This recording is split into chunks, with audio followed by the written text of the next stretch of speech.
புல் Moon sale காலை 9 மணியிலிருந்து இரவு 12 மணி வரை ஜூன் 29 ஒரு நாள் மட்டும்.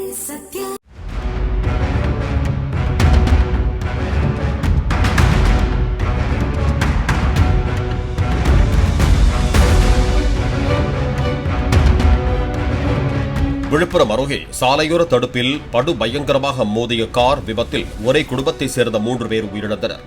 மதுரையை சேர்ந்த செல்வம் என்பவரின் குடும்பத்தினர் மகனுக்கு பெண் பார்ப்பதற்காக சென்னைக்கு காரில் புறப்பட்டனர். பிடாகம் அருகே ஒரு வாகனத்தை முந்த முயன்றதாக கூறப்படுகிறது. அப்போது சாலையின் மேம்பால தடுப்பில் படு பயங்கரமாக மோதியது. இதில் காரை ஓட்டி வந்த செல்லப்பாண்டி, செல்வம், கவிதா மூவரும் உயிரிழந்தனர். படுகாயமடைந்த பிரவீன், செல்வி இருவரும் சிகிச்சைக்காக மருத்துவமனையில் அனுமதிக்கப்பட்டிருக்கிறார்கள். புல் மூன் சேல் காலை 9 மணியிலிருந்து இரவு 12 மணி வரை ஜூன் 29 ஒரு நாள் மட்டும்.